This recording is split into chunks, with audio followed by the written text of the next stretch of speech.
السلام علیکم ناظرین، ویلکم ٹو دا ہیلتھ شو. میں ہوں آپ کا ہوسٹ ڈاکٹر اکرام. ناظرین، prevention is better than cure, یہ جملہ کہیں نہ کہیں آپ کی نظروں سے ضرور گزرا ہوگا. اس وقت دنیا بھر میں میڈیکل پوائنٹ آف ویو سے جو بھی ریسرچ کی جا رہی ہے اس کے اندر اسی نقطے کو سب سے زیادہ اہمیت دی جا رہی ہے. اب آنے والی وقتوں میں علاج کا سب سے بڑا ہدف یہ ہوگا کہ بیماری کسی طرح سے ہو ہی نہ، تاکہ علاج اور مریض کو نقصان پہنچنے کی نوبت ہی نہ آئے.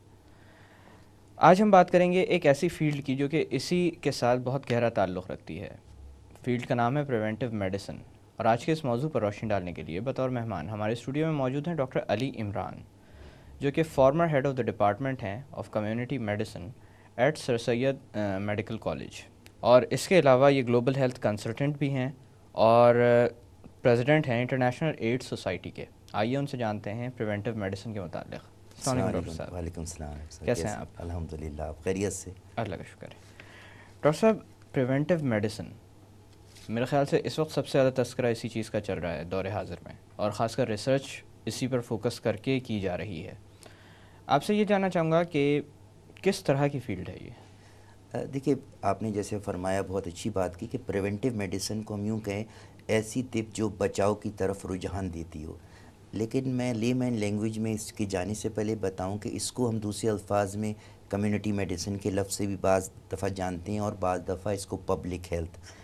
اب اس کا جو اطلاق ہے وہ انفرادی، سماجی اور ملکی اور بین الاقوامی سطح تمام جگہ پر ہوتا ہے. کیونکہ اب امراض کی نوعیت کیا ہے، بعض امراض ایسے ہوتے ہیں جو مقامی جگہ پہ ہوتے ہیں، بعض ایسے ہوتے ہیں جو ملکوں میں ہوتے ہیں، اور بعض ایسے ہوتے ہیں جو تمام دنیا میں ہوتے ہیں. اچھا، اب ان امراض کو بچانا جو ہے یہ سب سے پہلا اب دنیا میں ایک توجہ کا حصہ بن گیا ہے. کیونکہ طب اگر شدید مہنگی ہو گئی ہے تو ابھی سمجھا جاتا ہے کہ ہم ٹرشری اور سیکنڈری کیئر کے مقابلے میں پریونٹیو میڈیسن کو پر توجہ دیں. اور اگر ہم اس پہ توجہ دیں گے تو یہ ہے کہ ہمارے کو امراض ختم نہیں کریں گے، ان کی شدت میں کمی ہر حصے میں آئے گی. اور اگر آپ سمجھتے ہیں تو میں تھوڑا سا پریونٹیو میڈیسن کو اگر 3 حصوں میں عام زبان میں تقسیم کریں تو ایک ہے پرائمری ہیلتھ کیئر، ایک ہے سیکنڈری، اور تیسرے کو ٹرشری ہیلتھ کیئر ہم کہہ سکتے ہیں. اور اس حوالے سے اگر پرائمری کو یوں سمجھ لیں کہ بالکل ابتدائی طبی صحت، اور اسی کے اندر ہماری پروموٹیو ہیلتھ یعنی صحت کو بہتر بنانا، اور بچاؤ کی صحت پریونٹیو آ جاتی ہے.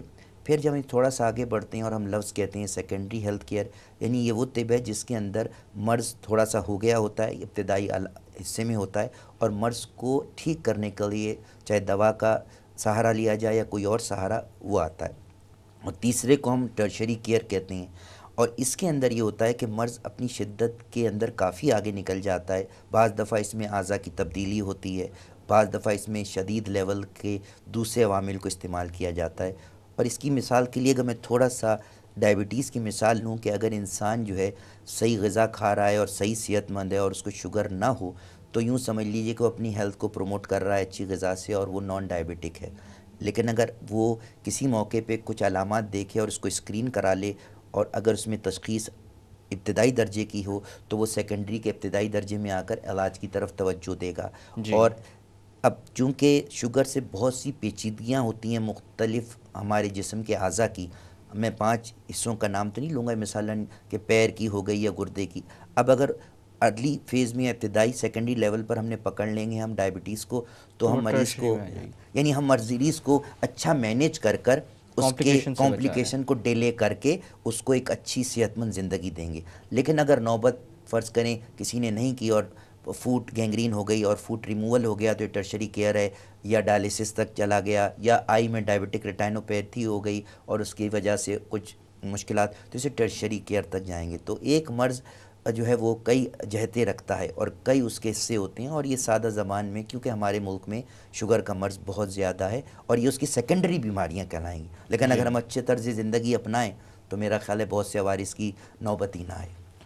اچھا ڈاکٹر صاحب، کسی بھی چیز کو حاصل کرنے کے 2 طریقے ہوتے ہیں، ایون حفاظت کے بھی 2 طریقے ہوتے ہیں، ایک اجتماعی اور ایک انفرادی. جی بالکل. اس فیلڈ کو بناتے ہوئے کیا اس چیز کا خیال رکھا گیا ہے کہ کس طرح سے ایک فرد پر توجہ دی جائے اور کس طرح سے community per as a whole توجہ دی جائے؟ آپ نے بڑی اچھی بات کہی. اس طرف تھوڑی سی آپ کی اس بات کے جواب دینے سے پہلے اگر میں صحت کی جو عالمی ادارہ صحت WHO، اس کی اگر جو ڈیفینیشن یا اس کی جو کیا کہنا چاہیے ڈیفینیشن ہے، وہ یہ ہے کہ انسان کی صحت خالی بیماری کی غیر موجودگی کا نام نہیں ہے، بلکہ جسمانی، ذہنی، معاشرتی اور اب یہ بھی کہتے ہیں کہ روحانی طور پر صحت مند ہونے کا نام ہے۔ تو جیسے آپ نے فرمایا کہ مثلا اگر آپ یہ دیکھ لیجئے کہ ڈائبٹیز کو پھر میں لے آتا ہوں شوگر کو، کہ اگر میں صحت مند ہوں تو آپ دیکھیے 2-3 چیزیں جو میرے گھرانے پر متاثر نہیں ہوں گی، وہ کیا ہوگا؟ ایک تو فائنینشیل برڈن نہیں ہوگا اس جی مرض کی، اور اگر میں ایک گھر کا پروڈکٹیو آدمی ہوں، جو اڈلٹ ایج میں یوزلی ڈائبٹیز ہوتی ہے 40+ یا 35+ 50، تو اکنامی میری سفر ہوگی، تو اس کا اسٹریسرز آئیں گے۔ تو آپ دیکھیں انفرادی چیز کا تعلق اس فیملی سے ہے جس کا میں حصہ ہوں، تو انفرادی چیز پہلے خاندانی بنی، پھر اگر معاشروں میں ایسے خاندان ہوں گے تو پھر وہ سماجی بن گئی۔ اسی لیے آپ دیکھیے کہ وہ معاشرے جہاں صحت مند طرز زندگی ہے، وہاں ڈائبٹیز اور بلڈ پریشر بہت لیٹ ہوں گے، چاہے اس کا کوئی بھی پری ڈسپوزیشن ہو۔ تو بہرحال ان کا لنک تو ہے، کیونکہ بیماریاں آئسولیشن میں نہیں ہوتی۔ جیسے کہ انسولین کو جی گڈ مینجمنٹ میں نہ کروں ڈائبٹیز ہونے کے بعد، تو میرے 5 اعضاء متاثر ہوں گے، لیکن اگر مجھے ڈائبٹیز ہے ہی نہیں تو نہ میرا پینکریاس خراب ہے، نہ میرے گلوکوز کے ایشو ہیں، اور وہ 5 سسٹم جن کو ڈائبٹیز یا شوگر افیکٹ کرتی ہے، انشاءاللہ وہ بھی نہیں ہوں گے۔ تو آپ جی دیکھیں کہ کس طریقے سے ایک انفرادی صحت جو ہے وہ اجتماعی صحت پر بھی سے متاثر منسلک ہوتی کر ہے۔ دی جاتی ہے۔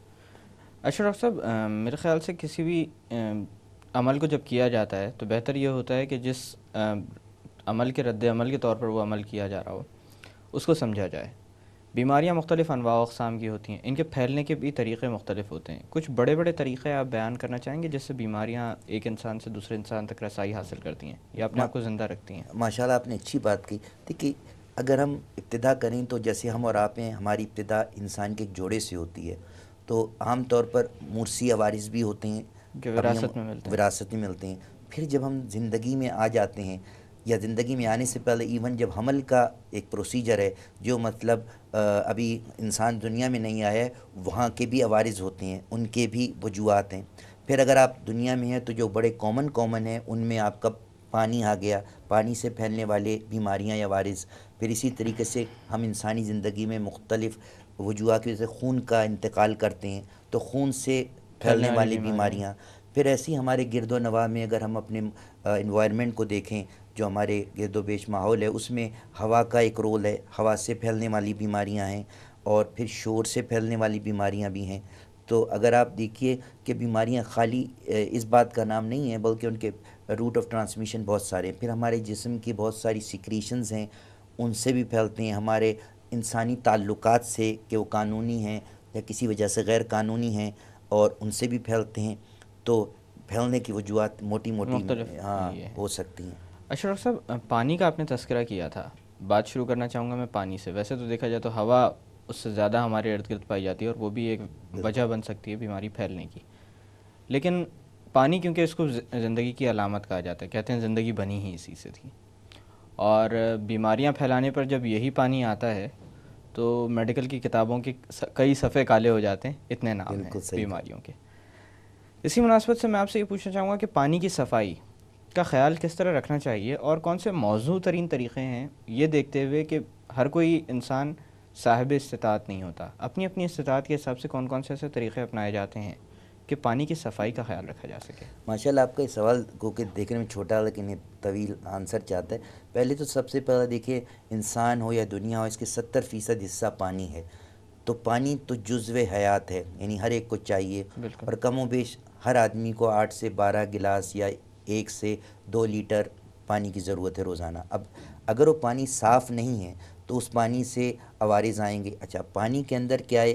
اگر آپ ایک چھوٹا سا گلاس رکھ لیں اور اس میں ایک آنکھوں سے فوراً غور کریں، تو ایک تو آپ کو اس میں گدلا پن آئے گا مٹی کو، کہ وہ اچھی چیز نہیں ہے۔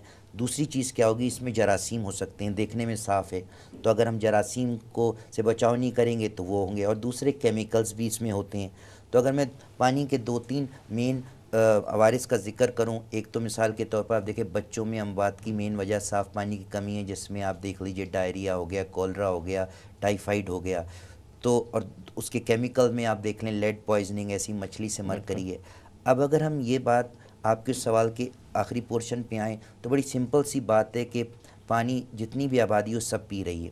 اب لا علمی کی وجہ سے ظاہر ہے شہر میں اگر پانی سپلائی ہو رہا ہے اور فرض کیجئے کہ پانی کا جو معیار ہے وہ اعلیٰ نہیں ہے جیسے مغرب میں ہے، تو پھر ایک آسان سی ترکیب یہ ہے کہ گھر میں آنے کے بعد وہ پانی آپ اس کو ابال لیں، اور اس سے کئی عوارض سے آپ بچ سکتے ہیں اور بڑا سہل ہے۔ اگر آپ گاؤں کے لیول پر ہیں تو جو بھی آپ پانی لیتے ہیں اس کو سیٹل کر کے اس کو بھی آپ لکڑی سے ابال لیں، یہ آسان ترین طریقہ ہے۔ لیکن ایک بڑا اچھا طریقہ جو آج کل جس کی طرف توجہ دی جا رہی ہے، اور خاص کر جب یہ سیلاب آیا اور یہ مشکل ہے کہ لکڑی کا بالکل موجود ہونا یا کوئلے کا یا سوئی گیس کا پہنچنا، تو وہاں یہ تھا کہ اگر یہ جو بوٹلز آتی ہیں، اگر خالی بوتلوں میں آپ پانی رکھیں تو کم و بیش کچھ گھنٹے، اگر میری یادداشت صحیح ہے تو 6 یا 12 گھنٹے، یہ ڈیپینڈ کرتا ہے کہ شدت گرمی کی کیا ہے، اگر آپ ان بوتلوں میں چھوٹی والی یا بڑی والی، خصوصاً چھوٹی والی جو ہیں رکھ دیں، تو یہ سورج کی روشنی، ٹرانسپیرنٹ باٹلس جو ہوتی ہیں، ٹرانسپیرنٹ بوٹلز میں جیسے آپ نے کہا پلاسٹک کی، تو وہ اس کی شدت کو جراثیم اس قدر مار دیتی ہے کہ وہ پانی سے بیماریاں کم ہو جاتی ہیں، اور کاسٹ افیکٹو بھی ہے، اور یہ ہر جگہ ڈویبل ہے کیونکہ ہر جگہ سرفیس ماشاءاللہ ہے، اور خاص کر ان ممالک میں جیسے ہمارا ملک ہے، یہاں جہاں پہ ہر آدمی لکڑی، افورڈ نہیں کر تو میرا سکتا، خیال ہے کہ سورج اور کا، خاص کر گیس بھی جب کم ہوتی جا رہی ہے۔ بالکل، اب جیسے آج کل گیس کم ہے یا لکڑی خود ایک نعمت بن گئی ہے اور جنگلات کٹ رہے ہیں، تو اللہ تعالیٰ کی اس نعمت سے اگر ہم استفادہ لے سکتے ہیں، ہم شاید ختم نہ کر سکیں لیکن بے شک ہم اس کو کم کر سکتے ہیں۔ جی باقی آپ کو پتہ ہے پانی سے کچھ امراض کنویں کے پانی سے ہوتے ہیں، ان کا تعلق گردے سے ہے، تو بالکل۔ ان کے بچاؤ کے لیے بھی تدابیر ہے، اسے ہارڈ واٹر کہتے ہیں، اور میں سمجھتا ہوں کہ آپ کو سوال بالکل کا جواب۔ ڈاکٹر صاحب، میں تھوڑی دیر کے لیے باتوں کا سلسلہ روکتے ہیں۔ ناظرین، وقت ہو ایک چھوٹی سی کمرشل بریک کا۔ بریک سے واپس آ کر پریونٹیو میڈیسن کے متعلق مزید بات کی جائے گی۔ Don't go any where.